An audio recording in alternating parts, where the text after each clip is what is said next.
So let's start the session. Hello, everyone, and welcome to the third installment of our seminar series on models, learning, and sensing in hydrology. The main idea behind this series is to highlight recent advancements in hydrology through numerical modeling, machine learning, and remote sensing. It is a great honor for me to introduce today's speaker. Dr. Manuela Dorotho is an assistant professor at the University of California, Berkeley. Her research merges cutting-edge space technology and remote sensing observations of the Earth with state-of-the-art models to improve our scientific knowledge about variability and change in hydrologic cycles. Her research focuses particularly on snow, soil moisture, and groundwater hydrology. After earning her PhD in civil and environmental engineering from the University of California, Los Angeles, Dr. Dorotho worked as a research scientist in the Earth Science Division of the NASA Goddard Space Flight Center in Maryland. I'm particularly happy and honored to introduce Dr. Dorotho since we've known each other for some time now. Thank you for joining us today, Dr. Dorotho. We are very happy to host you. For the audience, there will be a question and answer session at the end. However, please feel free to type in your questions in the chat box or send it to me. With that, Dr. Dorotho, the floor is yours. Thank you so much for the warm introduction, Jamaria. I'm very happy to see you and to get to meet your colleagues. So the title of my talk is Data Assimilation of the Terrestrial Water Cycle. So I'll just jump into what I think we'll be covering today. So just an outline, just give some science motivation and objectives and understanding of what I'll be talking about. So data assimilation is a term that you'll hear a lot today. So I'll give some basics around that. And I'll give some examples of these data assimilation systems related to snow, terrestrial water storage, soil moisture, and then some challenges and opportunities. So the science questions and objective that I am really focusing on, they are very broadly speaking involving hydrology. Specifically, I work with snow hydrology and I seek to understand how much snow do we actually have in the mountains. How bad are the estimates that we have from models, numerical models of the snow water equivalence, so the amount of water that we have in the mountains, and what's the fate of snow? And this is a problem that many of the water towers around the world are facing. Surface hydrology. So what are really the feedbacks of soil moisture and snow cover to subseasonal to seasonal forecasting systems? So if we were to use these models to make a prediction of 2 weeks to 3 months, what are these predictions and how could they be improved if we know a little bit better what the soil moisture and snow cover area looks like around the globe? How are human-driven processes such as irrigation changing the predictability of these forecasting systems, whether them being at the 2 weeks to 3 months timescales or shorter or longer timescales? And then for more global terrestrial hydrology, how has that changed over time? And in a way, what is the contribution of land hydrology, so as a globe, terrestrial water hydrology, to variability and changes in the sea level rise? So these are kind of like three main objectives that my research group at Berkeley is trying to tackle. So the way that I try to answer this question is through data assimilation, and the key motivation that I usually bring up with to explain why I do data assimilation is by taking a step backward to understand what goes into data assimilation. So the first ingredient that goes into data assimilation, usually a model, and really for hydrological models, but it's also true for any type of models that we use. There are some benefits and pitfalls. Again, specifically for hydrology, the benefits is that these models can run continuously in space and time. They can have a various degree of complexity. We can make forecasts with them. So we can run the models and say, okay, let me see what the weather, what the temperature looks like tomorrow, just through running a numerical model. And they can run a very spatial and temporal resolution. The main pitfalls and problems with these models is that they are really as good as the inputs that you provide to the model. So there are uncertainties related to what parameters you choose, what forcings you use, and your estimates coming out of land surface models are really just as good as the inputs that you provide. And also there is the problem that really models are simplification of reality. So as an example, I just like to show these slides that oftentimes when we run numerical models, we make assumptions and hypotheses. So like, for example, let us consider a spherical cow. So this is what a spherical cow might look like. It might work in certain conditions, but it might not work on others. So all of this to say that hydrological and land surface models are far from perfect, and we can't really use them alone to make to understand really how hydrology, snow, surface, and the terrestrial water storage is changing in time.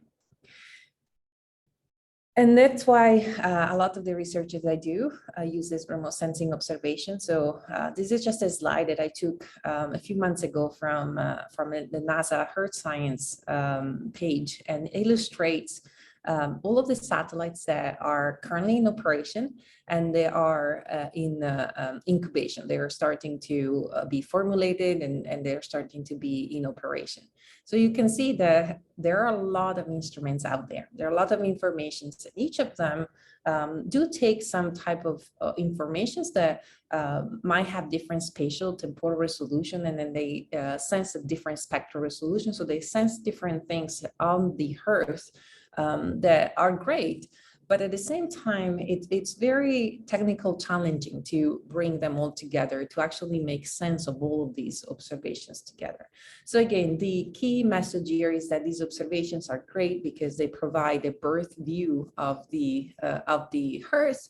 But at the same time, we are not yet ready to use all of them in a comprehensive manner for hydrological science application. So the key idea then of data assimilation that is really the core probably of my research is, well, we know that we have these models on one hand, and we have observations from space on the other. How can we leverage the benefits and the goods of each of them by limiting the drawbacks and the pitfalls that they have? So the idea is that, well, if we do have a phenomenon. In this case, I'm just showing a natural picture of snow. So say that we can model snow. So you can make some assumptions around how snow evolves over time based on how much it rains and snow, how much it infiltrates, how much it intercepts and evaporates. And so we can make an estimate of what the phenomenon in this case looks like. And say we can do the same with observation. So we talk about satellite observation, so we can make a sense, we can make an estimate from observation perspective of how much that snow looks like. And again, it doesn't have to be satellite-based observations, but it could be airborne, could be in situ, any kind of observations. But the idea is that, well, what if we can observe and predict this phenomenon, but also we can realize that each of these data streams have errors. So the idea of data assimilation is really trying to combine both of these two data streams together in a statistical sense, really, to try and make the best optimal estimate that we can get out of this phenomena. So the idea is that, well, in my research then, to use this type of data assimilation system to really provide these continuous high resolution space and time data sets, really, of the hydrological variables that we can use to start understanding how the snow hydrology, how much snow do we have in the mountains, how much is the soil moisture or snow cover area affecting these predictions, and how much of these hydrology is changing over time. And therefore changing water variability and availability for application purposes. So we'll start then talking about some of the data assimilation systems that I had experience with in the past on developing. So I just wanted to give you a brief overview of some of the data assimilation systems that I've developed and used, and just to give you a taste of what these data assimilation could do. So I'll start with snow applications. And I'll start with a work that I led during my PhD a few years ago. The idea is that using satellite observations so far, we've been decently good at estimating snow cover area fraction. So really just the amount of snow, the amount of area that is covered by snow. And this is something that you can see, perhaps also if you take a picture, you can tell, snow is very white and bright. So it's very easy to detect whether you have snow or not, if you don't have clouds. More complicated is really to tell how much snow you have in terms of depth. So how much is there? So yes, I can tell whether the terrain is covered with snow or not, but I can't really tell how much depth we have from space. That's still very hard to get. So the idea of this work was, well, if I know how much the snow cover on the ground is going from 100%, and this is just showing a small watershed in the Sierra Nevada in California, and it shows that you have 100% snow cover area. The basin is about 100% snow cover in April. And then throughout the warm season, so May, June, July, you see how the snow cover area changes. So the idea of these data assimilation systems that I helped develop during my PhD was trying to understand if by understanding how slowly or how quickly this snow cover area goes from 100% to zero, should tell you something about how much snow was there to start off with. So the idea is that, well, if I know how much energy goes into place to melt the snow cover area over the warm season, I can recover or retrieve or reconstruct how much snow water equivalent was there to start off with. So this is something that we've done using an ensemble common smoother or particle smoother. So these are really just techniques that we use in data assimilation, where you come up with a prior or the best guess that you can get out of a model of what the snow water equivalent of the snow cover area looks like. You have some sort of observations. In this case, we use Landsat, which is a visible near-infrared remote sensing observation, including the error of these observations. And then what you get is something that looks more of a narrow distribution of what the snow water equivalent and snow cover area looks like. So a posterior that is retrieved after you assimilate or inject in a way these observations in the models. So just to give you a sense of what that looks like in a time series sense, what you see in these two graphics is snow cover area observations for one specific year, and then the corresponding snow water equivalent. So snow water equivalent, again, is the amount of water that you have in a snowpack. So it's really just the snow depth multiplied by the density of the snow. So how much water you have in the snowpack. And what the data assimilation does in this case is really just assimilating observation of snow cover area that are represented with these dots over here. And what the model will look like without the assimilation will be this red line. Uncertainty of the model is the shaded area. So with the assimilation, it's not surprising that the snow cover area that we get after the assimilation, so the blue one, looks a lot more like the observation that we assimilate. But the key power of this type of assimilation system is that we are just assimilating snow cover area, but by doing so, we are also adjusting snow water equivalent. So snow water equivalent is something that we can't directly observe, but because we are assimilating something that is related to snow water equivalent, the snow cover area, we can adjust snow water equivalent as well, and then adjust the model. So going from a model that didn't know what the observation looked like in red to a posterior that has information about the snow cover area injected in it.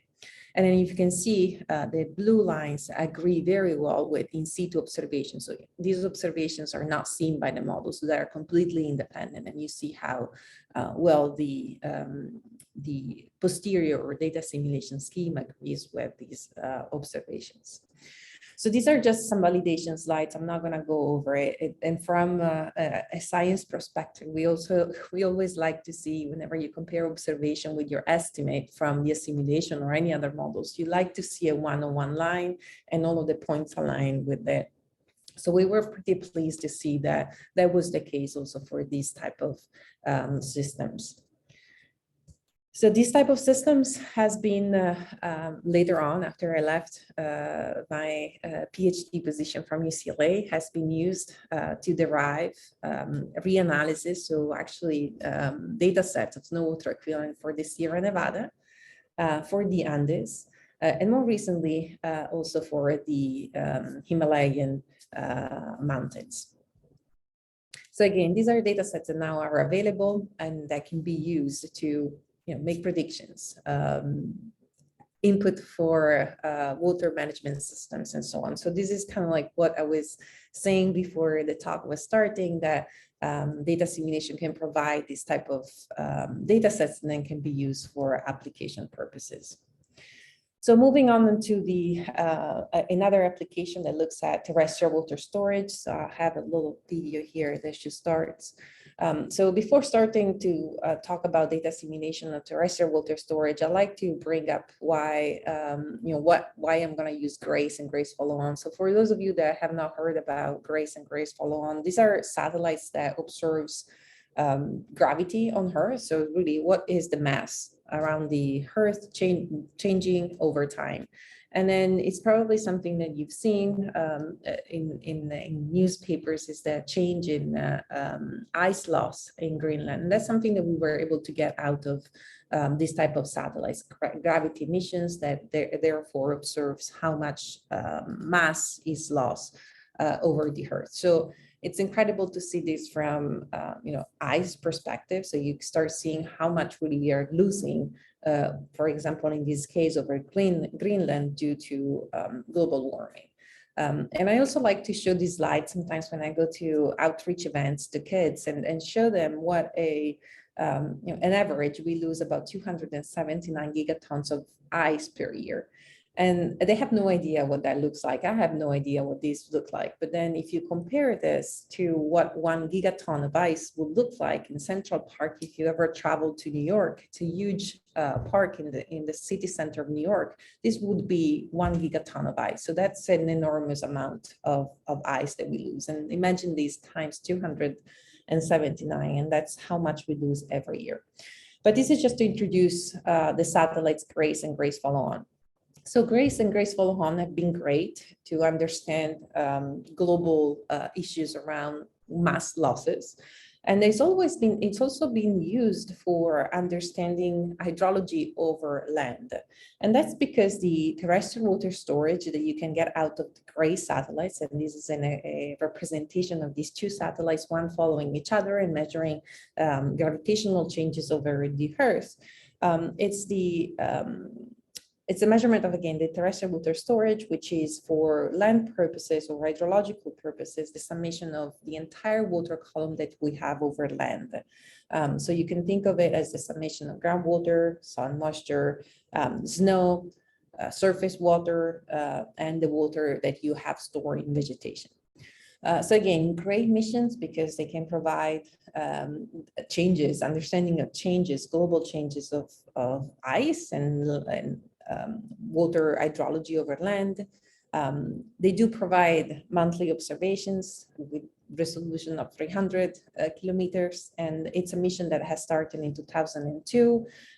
So it's been flying for over 20 years now. So it's giving us, again, a bird's eye view of what this terrestrial water storage has changed and looks like over the Earth. The problem with this type of satellite is that it gives you just a column integrated understanding of what the terrestrial water storage look like. It doesn't really tell you, well, the changes coming from the groundwater versus the sun moisture or the snow. And then again, it's very coarse in horizontal resolution. So 300, 400 kilometers. It's in the entire state of California. So if you were to travel to California, it's pretty width. It's pretty coarse. And the temporal resolution again is monthly, and it has also very strong spatial error correlation. So the idea of using data simulation systems using grace and grace follow-on observation is, well, can we try to use some of these data simulation systems to downscale and really partition this column integrated TWS into groundwater, soil moisture, and snow? And can we try to downscale also the spatial resolution of these observations? So going from 300 meters to something that might be more useful for hydrological applications like flood predictions or drought monitoring and so on. So again, the idea here was, as I mentioned, two ingredients, principal ingredients, model and an observation. So the model that we used for this specific work was the line surface model that we use at NASA, NASA Goddard, and it's a model that has a simple representation of groundwater as well. So that was critical for us in terms of assimilating terrestrial water storage, because most of the land surface models that are out there that are using in Earth system models, they do not include groundwater. So that was one of the key element that decided us to use these type of model. Observations, of course, the grace and grace follow on, and this is a representation of what that observation looks like over the globe. So again, very coarse space and time resolution.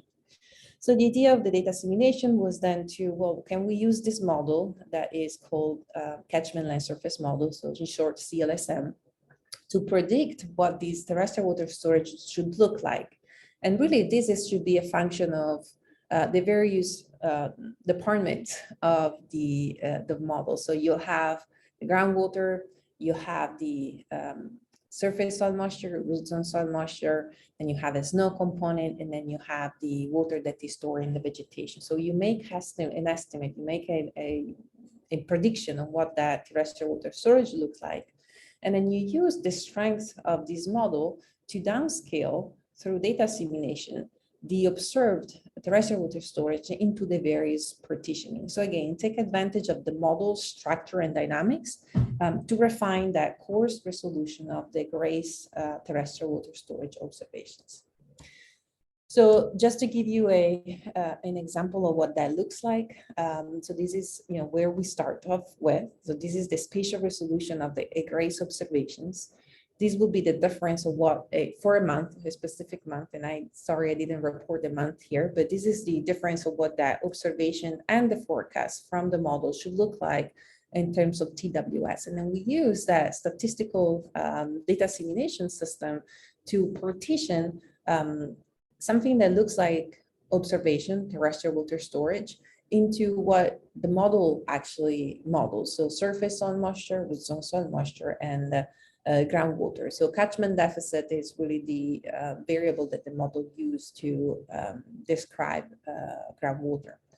And perhaps the two items that I want you to focus on here is that we go from, so two take home messages perhaps on these slides are, we go from a data simulation from a spatial resolution that looks pretty coarse. Again, 300-meter resolution is about this, an entire state of California. So right here, to something that looks more fine in spatial resolution. And that's because we are using the strength of the model spatial resolution to downscale this coarse spatial resolution of the observation. And the second take-home message is related to, to the actual size of these adjustments. So these increments can be thought as adjustments of the model in order to make the model look a little bit more like the observation, of course, by taking also into account for uncertainties and errors of both data streams. So if you look at these increments, you'll see that the color bar change from surface, root zone, soil moisture, and catchment deficit. And the biggest increment, so the largest number, really comes into play into groundwater. So again, the second message that I wanted to for you to take home is that, well, when we assimilate grace, most of the information goes into the groundwater systems. And that makes sense because the temporal and spatial resolution of this grace is very coarse in space and times. And the spatial dynamic and temporal dynamic of groundwater is much more aligned with what the observation from grace looks like, whereas surface, root zone, soil moisture are much more dynamic and might be averaged out during the entire month when you make the observation. So I'll move on to the next data assimilation system, which is a soil moisture system. So over the years, we've done a decent job at observing soil moisture observations from space. And I reported here 2 examples of passive microwave observations that we use to make observations of soil moisture. So both of these, one is a European mission and the other one is a NASA mission. They both work in an L band. So L band is a microwave electromagnetic band that is actually sensitive to soil moisture over land. So it has been targeted and used to understand soil moisture around the globe. So both of these observation systems have the capability of derive about 40-kilometer resolution soil moisture globally. On a specific day, what one of these observations might look like is something that is reported here. So this is an example of what soil moisture dependent brightness temperature might looks like from a SMAP observation. So again, it's great because you can see soil moisture globally, but then at the same time, well, on a specific day, you have a lot of gaps. A lot of the earth is not really sampled. And then more importantly, what these missions do, they observe soil moisture only in the first few centimeters of the soil. So say from the surface up to 5, and then there has been research that depending on which location you might have deeper or shallower observations. But the key point here is that they are a little bit more indirectly, in a way, observing what the root zone soil moisture looks like. So you do an observation of surface soil moisture, but if you are a farmer and you might want to know whether your roots, the plants need water or not, you might want to know what the root zone soil moisture look like. So again, they're great observations, but they don't necessarily fill in all of the gaps at the specific, they don't sample all of the word at one specific time. And then most importantly, they don't go too deep to estimate what the soil moisture looks like in the root zone. So again, the idea here is, well, can we then try to overcome some of these pitfalls using data assimilation? So again, the observation is one we are familiar a little bit with now from the previous slides. It's SMOS in this case, brightness temperature.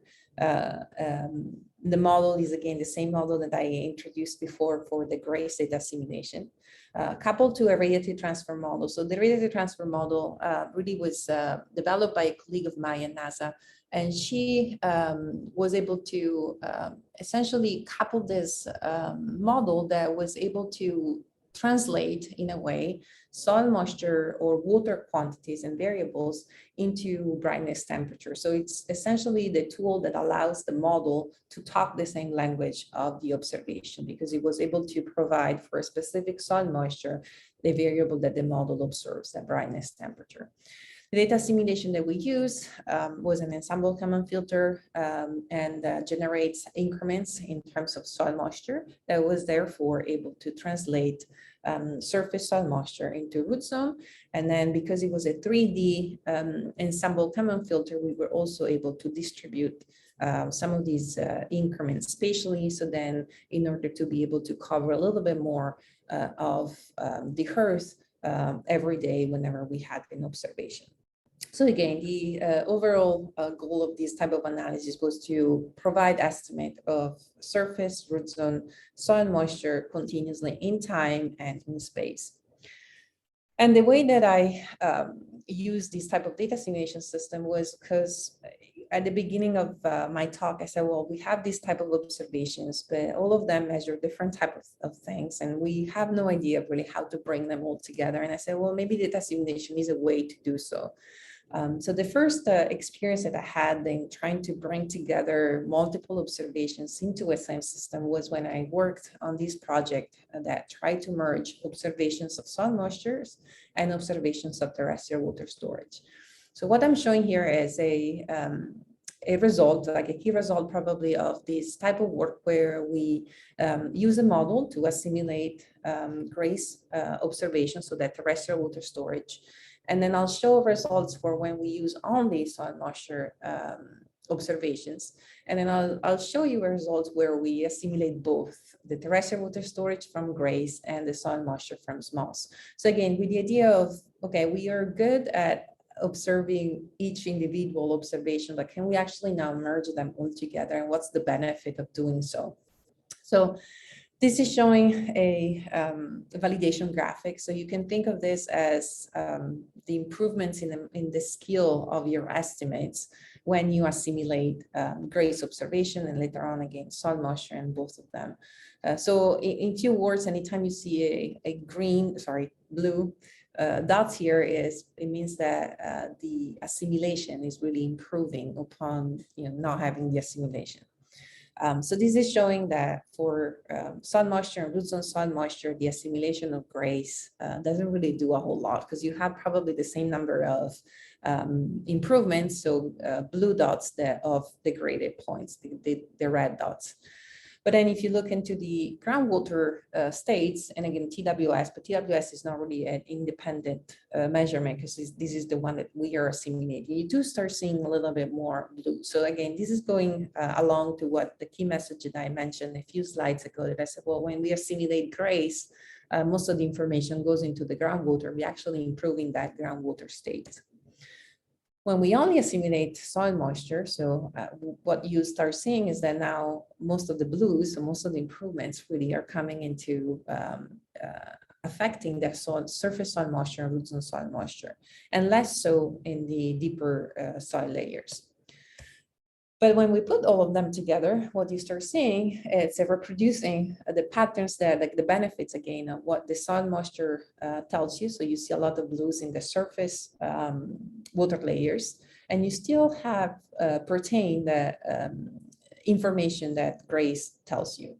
So again, the key message that I wanted to say here is that, well, when you combine both of them together, both observations together, then you get the best profile soil moisture ever. So this is kind of like a very brief overview of perhaps the land data assimilation systems that I had the privilege to work with and to study and explore and develop. So again, now what I want to try to show you is like some of the opportunities and perhaps challenging, so applications really of this type of data assimilation system. And I'll start with the last one that I showed, that grace data assimilation. So this is again was a project that I was lucky enough to be involved with a colleague of mine from KU Leuven.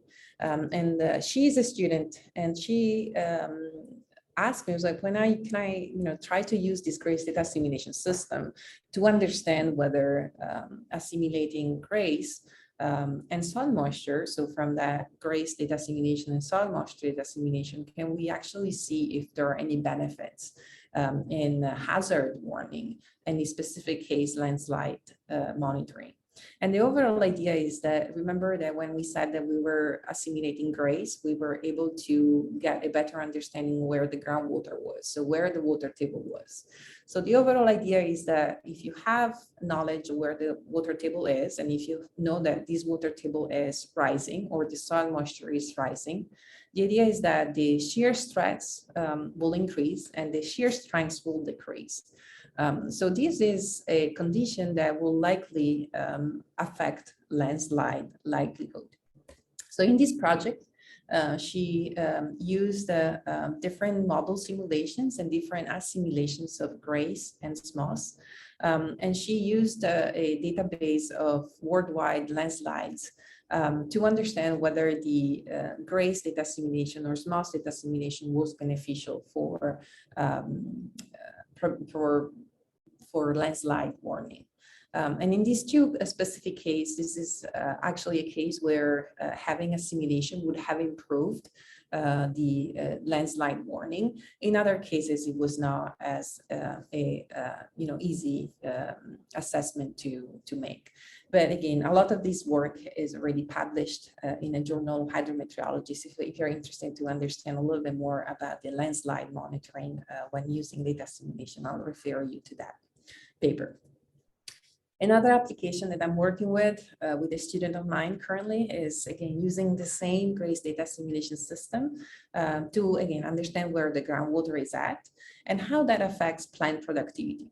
So we know that for drought condition, plants tend to access water and trying to access water deeper in the ground. So we are trying to understand whether using a better estimate of global groundwater systems, we can make better estimate of what the plant response looked like. And this is just for one site here in California. This is again using observations. So what she does, she ranks all of the water years that we have from lower to higher water table rank, and she does the same with GPP. And what she found was that there was a strong, in a way, relationship with water table rank and GPP. So indicating that the drier the conditions, the higher is the GPP that you can get out of plants because they can access the groundwater table. So the water table depth. So another project that looks into applications of soil moisture and snow assimilation is a project that I have with the postdoc of mine over the high mountain Asia. And so we are trying to understand whether assimilating snow cover area and soil moisture can improve seasonal to subseasonal predictions. And when I say seasonal to subseasonal predictions, really, I really mean air temperature and precipitation, and then can be used in a hydrology model or hazard forecast model 2 weeks to 3 months in advance to improve hazard warning.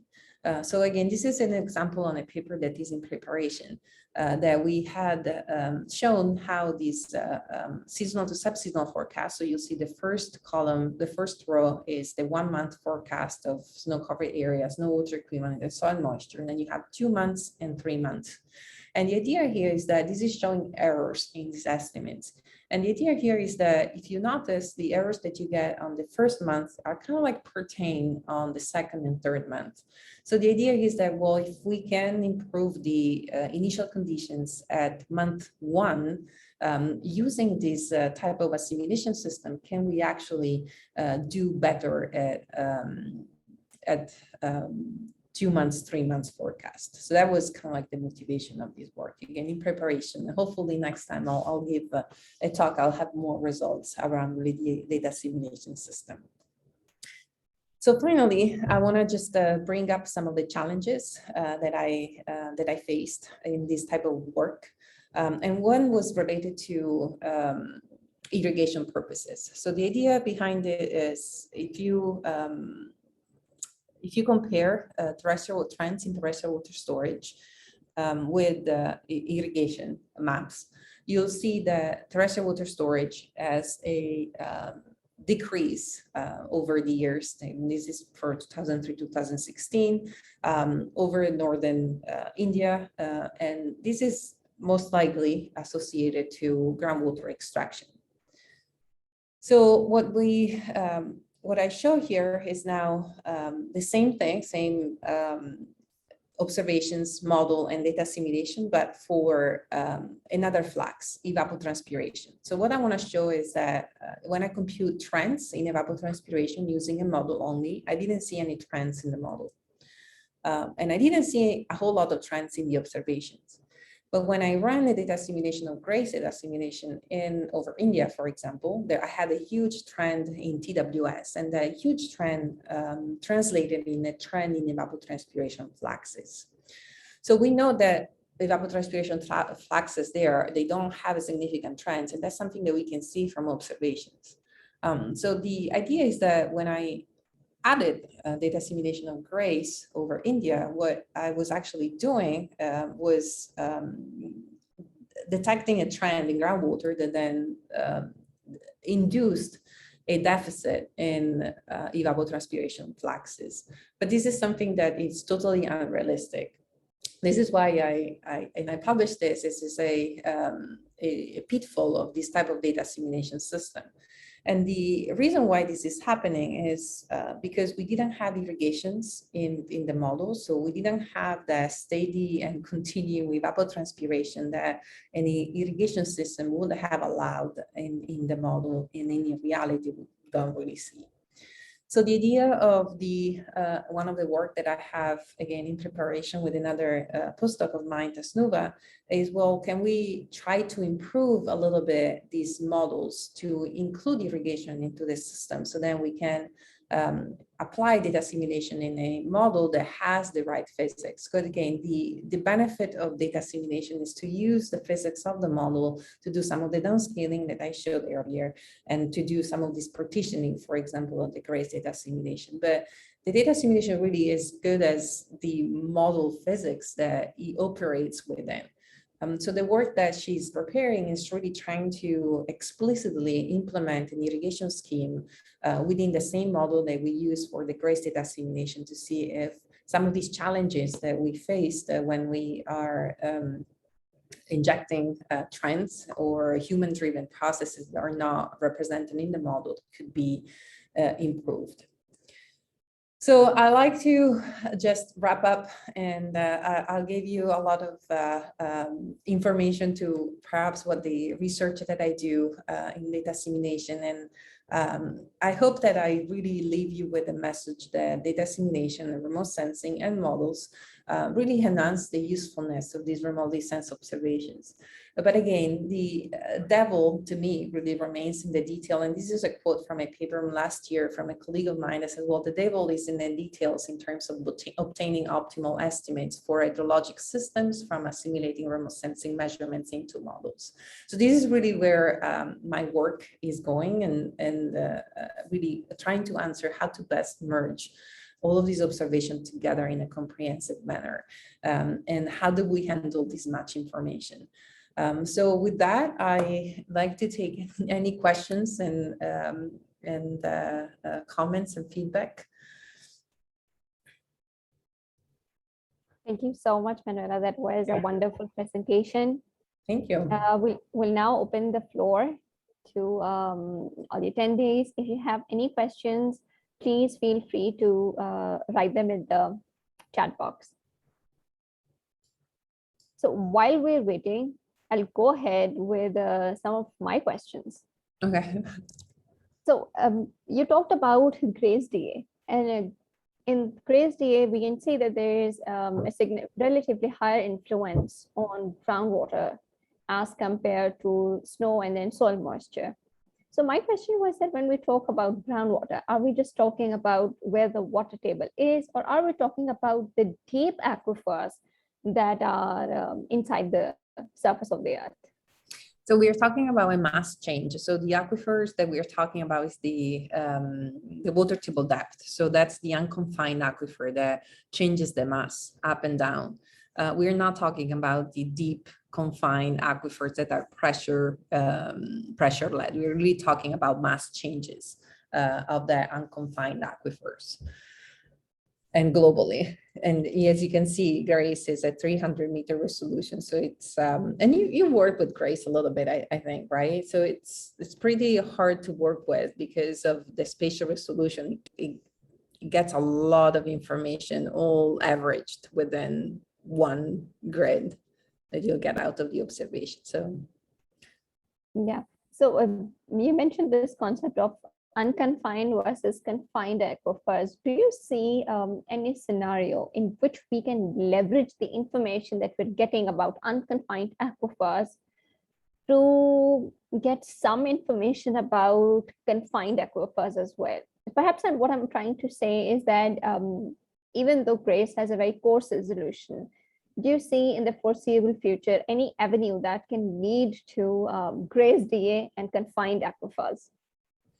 that's a good point, and I never really thought of it. Like ultimately, all of these aquifer systems are all connected, and I'm thinking about that picture where you have the mountains and the confined, and then you start having some clay layers, and then you have the confined and the pressurized system. So I wonder if there could be a way where you have water table depth, in one location, and you could get the same water table depth on that confined aquifer in another location.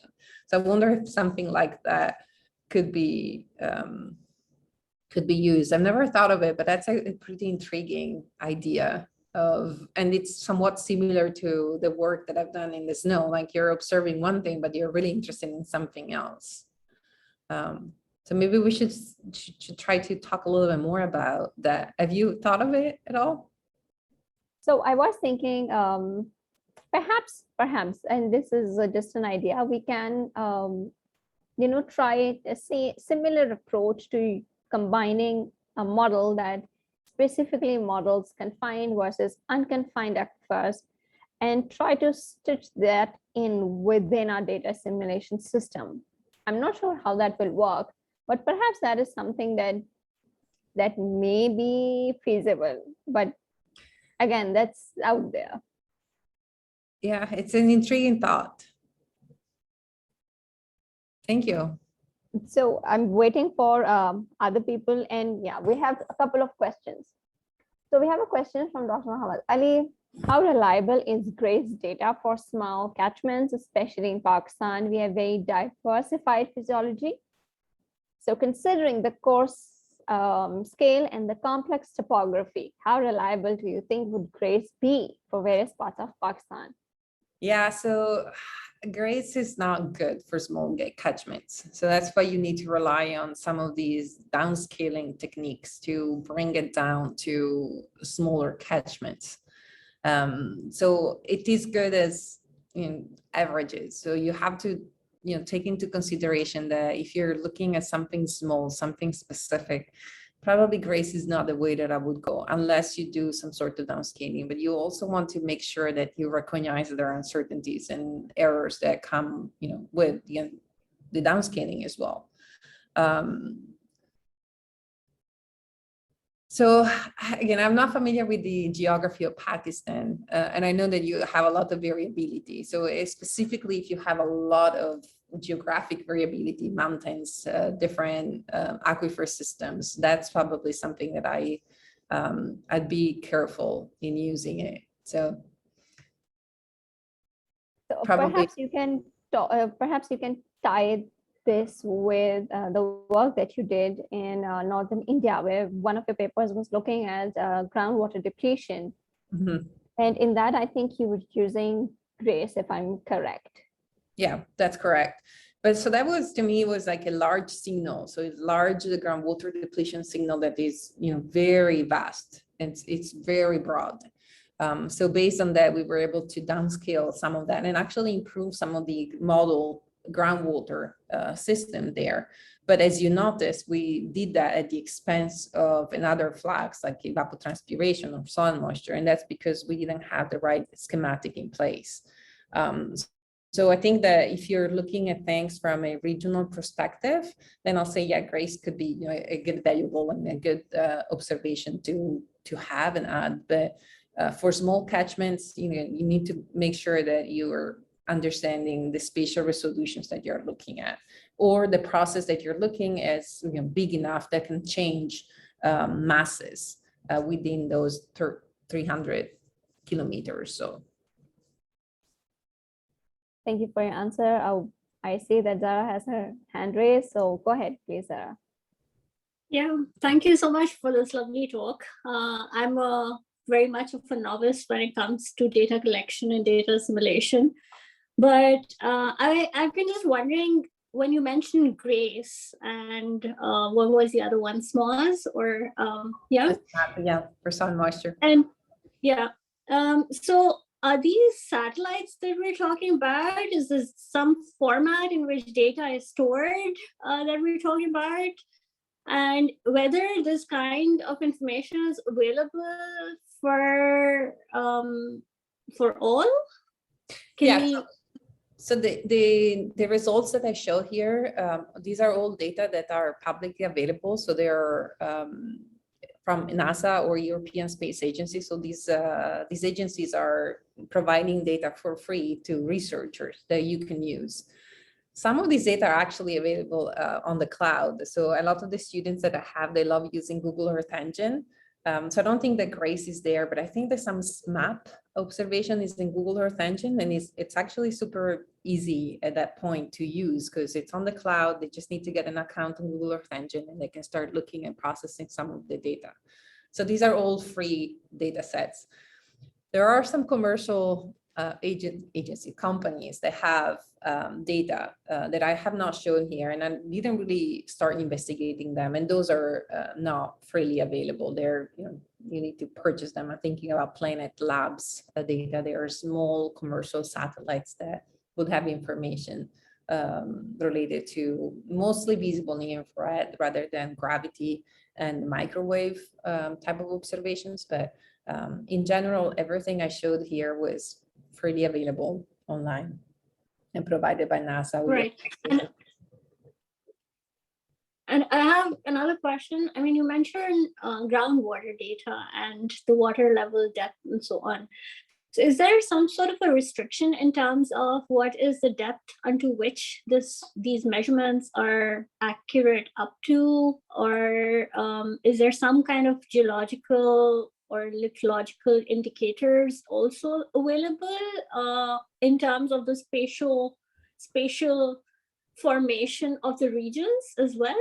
That's also as an average quantities? It's an average quantity, but that's a great point. And the thing is that we can't see what's underground as well as we can see what's over the ground.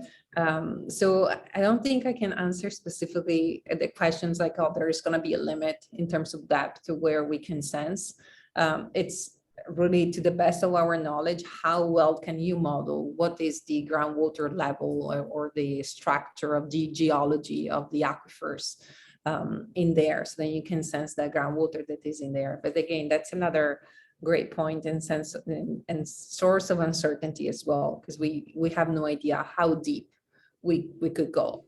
And again, that's because we do have geophysical way to measure geology and all of the underground aquifer system. I mean, I was just asking to clarify this because we spent like years trying to figure out the geological indicators, and this is somehow so easily available. Then why did we do all that work? I guess the answer is that it's not completely. No, it's not easy. It's not easy. I completely agree, and we can't possibly map it globally as well. So these are all assumptions that people make.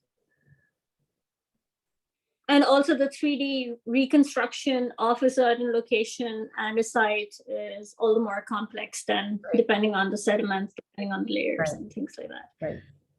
Thank you for the question. Is there any specific software of sorts or a collection of that you're using for your spatial estimations, temporal estimations, or is this just hands-on as you go along? Working with it? There's the analysis that I do. Yeah. Well, all of these models are for system models, so they're running Fortran. So they and then my post-processing is usually done either with Python and MATLAB. So I'm using those languages to run all of the analysis. I don't know if did I answer the question. If you're looking more specific packages, I'll have to get back to you because I don't have them on top of my head. That's fine. I mean, I was just wondering if you're using anything off the shelf in terms of, something more specific to process data. But I'm guessing then the kind of information that you are processing can be handled with a standard laptop or a computer, and you don't need some advanced. Okay, no. So usually I do access MATLAB and Python on a server. So my regular laptop would not be able to handle all of these data sets. I need something more powerful. So again, NASA and ESA and Javaria probably had the sense of it. Like they provide also some computational resources for researchers. So we are lucky enough that we were able to actually process some of our data on these servers. because the computational need is, as you probably understood, they're pretty heavy, and my laptop is probably not good enough for that, even if I buy Sounds good. an expensive one. Sure. Thank you. Thank you so much. Thank you. Thank you for the questions. Thank you for answering that. So I'll just add here, Zara, that the type of data sets that usually are involved in our sciences are so computationally, as well as in terms of its size, storing the data is such a big problem that you usually end up using a supercomputer of sorts to run your model and to process, as Manvada was mentioning, whether it's MATLAB or Python, but you end up doing it on the supercomputer or a specialized cluster that you may develop. That sounds good. I mean, coming from, again, what we were speaking before the talk actually started, we were talking about communication, and what you referred to as data is a very different context in which I guess I would understand data, and especially models per se. And when we also try to solve the simulations based on some dynamical systems, then our grids are very fine if we want to incorporate the fine scale information. And I was just trying to get a sense in terms of, so how much data are we talking about? Because for us, data is still less, because that's just one component of the entire kind of spatial resolution on which we're trying to solve our systems. Yeah. So thank you for that. No, you're welcome. And I understand. And sometimes it's also a philosophical question that I ask myself and other colleagues. Like, at this point, we have so much data coming off satellites that we went to the other direction. Like, as you said, we still have, your model is probably the core of the work. And then you have some observations here and there.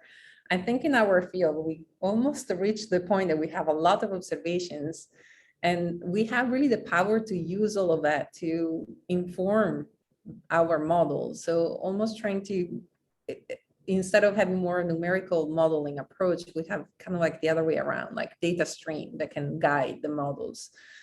So they're, trying to leverage also upon the knowledge that our data scientists know, to come up with some hard science type of understanding. Absolutely. And I totally hear you, because I mean, this is exactly what needs to be done now with all this excessive data and information that's being fed in. Machine learning or trend depiction or pattern recognition and things like that, to compress that data into certain parameters, into a set of parameters, say, right, and deal with that instead of all this information that keeps coming in. Yeah. Sounds great. Thank you so much. Thank you. So I'm going to jump in here and just ask a couple of questions that our participants have shared.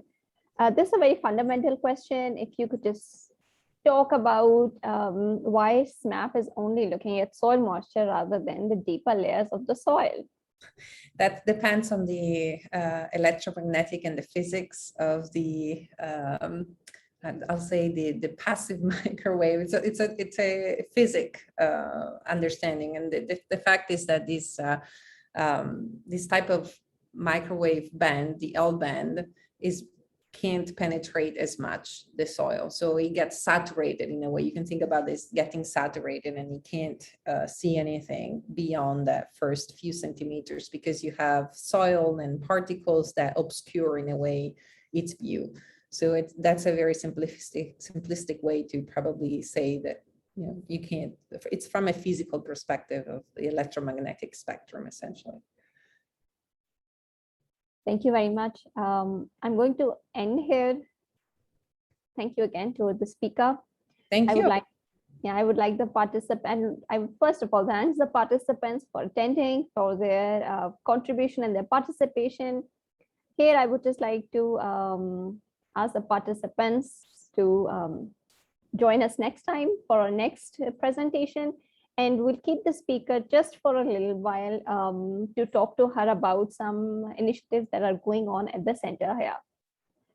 Thank you again, participants, and we'll be talking to the speaker now.